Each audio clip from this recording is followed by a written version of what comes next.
When one thinks of German tanks of the Second World War, the mind might immediately envision vehicles such as the infamous Tiger, or maybe even the Panther or Panzer IV. However, as many of you may already know, there were many more tanks developed and produced by the Germans during the war. Today, we will be taking a look at one of the older production model tanks of the German army in the form of the Panzer I. Throughout history, there have been countless tanks, all designed to kill. But not all have been a success. What happened to the ones that never made it, and why did they fail? My name is ConeOfArc. Join me as we journey through time, uncovering failed projects and forgotten creations in Cursed by Design. A quick thanks to the YouTube channel Decode for sponsoring the video. Decode is a new YouTube channel that uploads short documentaries exploring the greatest mysteries from past and present, similar to this channel. Their recent upload is about the secret ghost army of World War II, Operation Fortitude. This D-Day deception campaign was meant to fool the Nazis by using fake military buildings, inflatable tanks, and dummy airplanes. The main objective was to spread German forces as widely as possible and to draw their gaze away from Normandy, giving the Allied invasion the greatest possible chance of success. Check out their latest video by clicking the link in the description or in the pinned comment down below, and be sure to let them know Cone sent you. The Panzer I was the product of years of projects undertaken by the Reichswehr, the military of the interwar Weimar Republic and predecessor to the Wehrmacht. Ever since the conclusion of the First World War and the signing of the Treaty of Versailles, Germany had been forbidden from producing or developing armored vehicles. This led to an assortment of secret projects throughout the late 20s and early 30s. Some of these projects included the well-known Leichttraktor and others such as the Grosstraktor, all designed in secrecy to avoid repercussions from the treaty.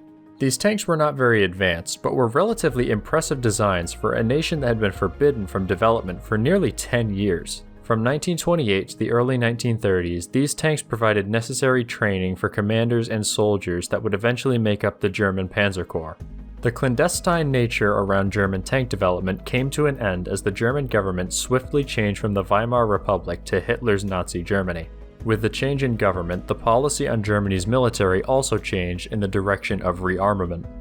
One of the areas of importance to rearmament was Germany's lack of armored vehicles, and by the request of individuals such as Heinz Guderian, Hitler approved the development of both armored divisions and the tanks that would equip them. The first of these tanks would be the Panzer I, which was originally designated the Krupptraktor. The Panzer I was a modern tank of its time, being a light and nimble tank with relatively good armor, 7 to 13 mm, and a normal armament of 2 machine guns in a traversable turret. These tanks were operated by a crew of 2, with a driver in the hull and commander in the turret who would also operate the 2 machine guns. While the Panzer I was fairly capable of fighting in the battlefields of, say, 1933, its service life saw it quickly becoming obsolete even before the Second World War. It would only be produced until 1938, and by this time it had been outperformed by the Panzer II and eventually the III and IV.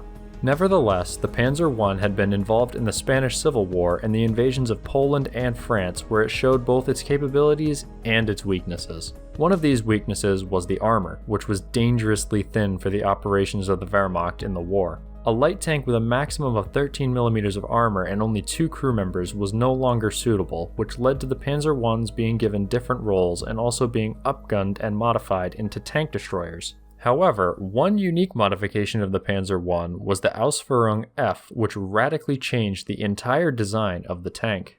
As previously stated, one of the major weaknesses of the Panzer I was its thin armor that was easily penetrated by modern weapons of many nations of Europe in the 1940s. For comparison, the Panzer IIIe produced in 1939 and 1940 had 30 mm of armor around the entire tank. This led to more armor being desired, as the German doctrine at the time expected to encounter multiple enemy strongholds and fortresses, and thus required the usage of breakthrough tanks that would have enough armor to take a beating and still provide support for infantry and other tanks. In 1939, a contract was given to Krauss-Maffei, the same company that would later develop Germany's current main battle tank, the Leopard 2. The contract was for the development of a small breakthrough tank based on the Panzer I. Requirements for the vehicle were for it to have frontal armor of 80 mm and a weight of 19 tons at most, so that it would be able to cross bridges. The frontal armor value of 80mm made this small tank equal to that of the early KV-1 heavy tanks, and certainly more armored than any German tank produced until the Tiger I.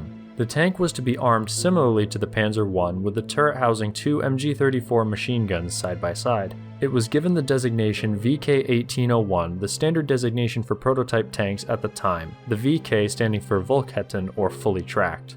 By the end of its production, the Panzer I F would have 30 units completed. The production tanks, designated as the Panzerkampfwagen I NA Verstärkt or reinforced, had many unique attributes, such as incorporating the interleaved road wheels also found on the Tiger I.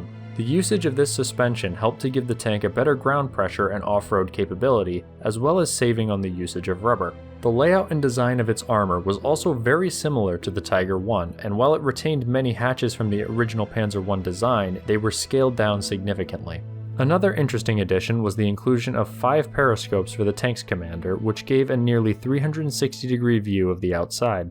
The tank was also equipped with an FUG-2 radio for communications and a Maybach HL45P 6-cylinder diesel engine that produced 150 horsepower and gave the tank a maximum speed of 25 km an hour.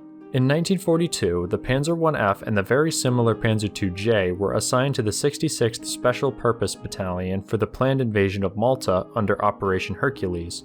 As this operation never happened, the tanks would instead be sent to the Eastern Front to support the invasion of the Soviet Union. Their first taste of action happened on September 10th, where 2 became stuck in the mud, and by September 25th, 2 more tanks had been taken out of action due to repairs or the terrible conditions. One benefit that was discovered was that the tanks were very resistant to mines, which led to them being used as minesweepers in many occasions. In November, Panzer Is on the southern front of the war were deployed to Kiev, and by the end of the month, only 1 out of the 8 tanks sent to the 1st Panzer Division was still operational. Eventually, the tanks would be reserved for anti-partisan operations in Belarus and the Balkans, where they were successful in their tasks. Because of their nature as compact heavy tanks, these vehicles were able to effectively combat resistance forces without suffering any reported casualties.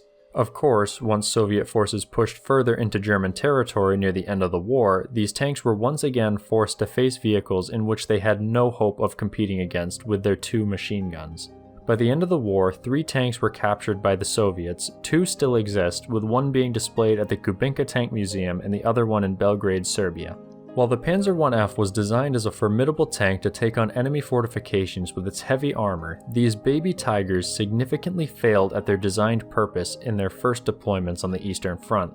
Nearly all of the vehicles were either lost due to poor environmental conditions or technical problems. Those who did encounter enemy forces were unable to effectively combat them. However, these tanks did find immense success in purposes that they were not designed for, anti-partisan and minesweeping usage. Their heavy armor and compact size made them perfect for combating resistance forces, as they could be deployed easily in towns and provided more support than an armored car. Despite this limited success, the Panzer I F can be said to be a tank that had appeared to be a mighty machine on paper, but ended up being cursed as a tank that was fighting in the wrong war.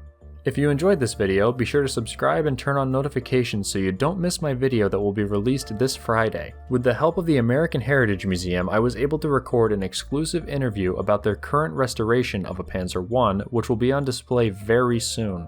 We talked about not just the Panzer I, but you can also hear a bit more about some of the tanks in their collection like the Horo and IS-2, so be sure to check that out. Thanks once again to Decode for sponsoring this video, and be sure to check them out down below. See you in the next one.